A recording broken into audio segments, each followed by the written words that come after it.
Hello, আসসালামু আলাইকুম। আমি Dulali Sadia from nature life with Dulali Sadia. হ্যাঁ, আমরা আজকে পিকনিক করছি, তাও আবার ছাদে।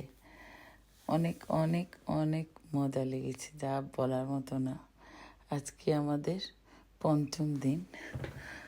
তো এই পঞ্চম দিনে বাচ্চাদের সবাইকে নিয়ে ছাদে চলে গেলাম। গরুর গোশত দিয়ে ভালো করে মেখে সব মশলা দিয়ে দিচ্ছি এখানে। পেঁয়াজ কুচি, হলুদের গুঁড়ো, মরিচের গুঁড়ো, ধনে গুঁড়ো, জিরা গুঁড়ো, গরম মশলা, আদা রসুন পেস্ট সব দিয়ে, লবণ দিয়ে, সরিষার তেল দিয়ে ভালো করে মেখে ম্যারিনেট করে নিয়েছি গরুর গোশতটাকে।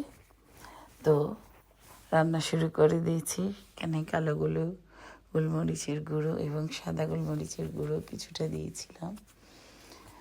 তো যাই হোক, মেখে ম্যারিনেট করে রেখে দিয়েছিলাম।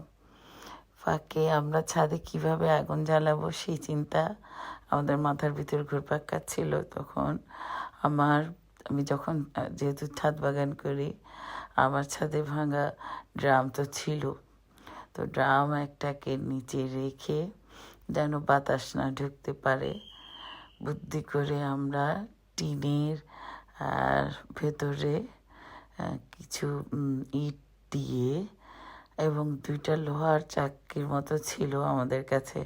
আমরা গতবার একবার ছাদে পিকনিক করেছিলাম তখন এই চাক্কি দুটো রেখে দিয়েছিলাম। তো ওই চাক্কি দুটাকে উপরে বসিয়ে আগুন জ্বালানোর চেষ্টা করছিলাম।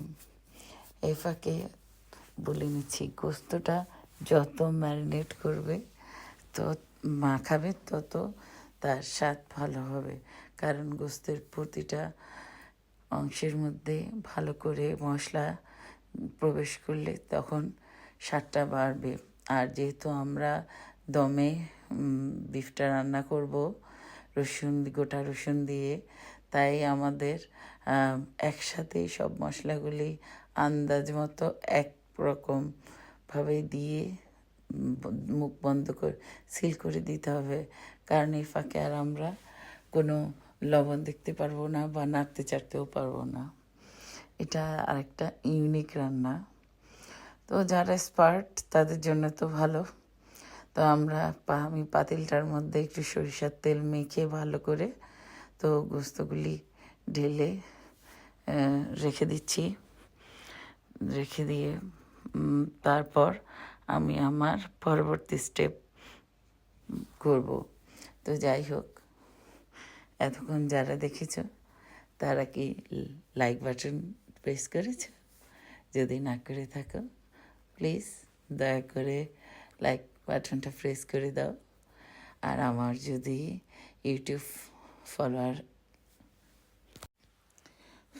হয়ে থাকো তাহলে অবশ্যই সাবস্ক্রাইব করবে। আর যদি ফেসবুক ফলোয়ার হয়ে থাকো তাহলে অবশ্যই ফলো করবে। হ্যাঁ, আমার গলার ভয়েসটা ঠান্ডা একটু অন্যরকম হয়ে গেছে, তাই একটু অন্যরকম শোনাচ্ছে। আশা করি এটাকে ক্ষমা সুন্দর দৃষ্টিতে দেখবে। গতবার এখানে আমরা আগুন জ্বালানোর চেষ্টা করছি। গতবার আমি ছাদে পিকনিক করেছিলাম, আমার বাচ্চাগুলো ছিল না, তাদেরকে খুব মিস করেছিলাম। তাই এবার যখন মেয়েকে বিয়ে দিতে এসেছি, তাই তার আগেই বাচ্চাদেরকে নিয়ে সবাইকে নিয়ে সেই মনের আশাটা পূর্ণ করছি। তাই পিকনিক করছি ছাদেই, যেটা গতবার হয়নি। আলহামদুলিল্লাহ খুব সুন্দরভাবে আমরা করতে পেরেছি। তো চুলা প্রথম আগুন জ্বালিয়ে কী করলাম, আগুন জ্বালিয়ে চা বসালাম। ছাদ থেকে তুলসী পাতা নিয়ে এলাচি, তেজপাতা, আদা দিয়ে ভালো করে জ্বালিয়ে সুন্দর করে লাল চা বসিয়ে দিচ্ছি। আর ম্যারিনেট করা গোস্তগুলি তো পাতিলে আগেই নিয়ে ফেলেছি, ওগুলিকে সিল করে দিচ্ছি আটা করে মেখে, তো যেন এর থেকে কোনো বাষ্প না বেরোতে পারে। তো সবাই মিলে কাজ করা, পিকনিক, শীত মানেই পিকনিক, আর পিকনিক মানে সবাই মিলে একসাথে কাজ করা। তার মধ্যে যে কত আনন্দ তা বলার মতো না। আর প্রতিটা পর্ব আমরা সবাই অনেক উপভোগ করেছি। যেমন আমরা বড়রা, তেমন আমাদের বাচ্চারা সবাই অনেক উপভোগ করেছে সবাই। তো আমাদের চাটা হয়ে গেল, চাটা নামিয়ে আমরা পাতিলে গোস্তের পাতিলটা বসিয়ে দিয়েছি, বুঝতে হচ্ছে। আর এই ফাঁকে আমরা চার মজা নেওয়ার জন্য চা ছেঁকে নিচ্ছি কাপে করে, কেতলিতে করে। আর এখন হচ্ছে আসল পার্ট, আমরা পেঁয়াজ, কাঁচামরিচ, টমেটো আর গাছের ধনে পাতা দিয়ে, আমার ছাদ বাগান কিন্তু ধনে পাতা আছে, ওখান থেকে তাজা তাজা নিয়ে মেখে চানাচুর দিয়ে মুড়ি, ওফ, সরিষার তেল দিয়ে কি যে মজা লেগেছে। সবাই মিলে এক বল মুড়ি চানাচুর মাখলাম আর খেলাম।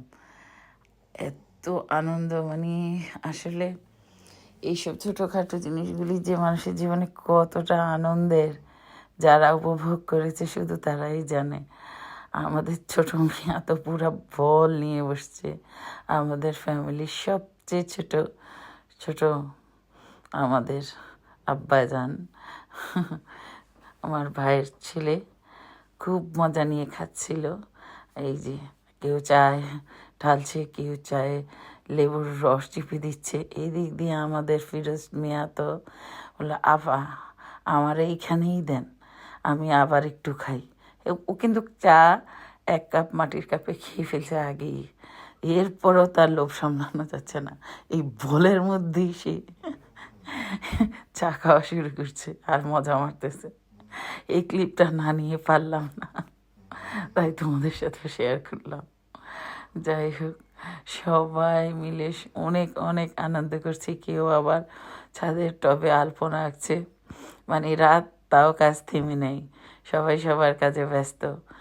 আর এখান দিয়ে আমাদের বেলাল সাহেব তো সালাদ কাটছে, আবার আমাদের হেল্প করছে।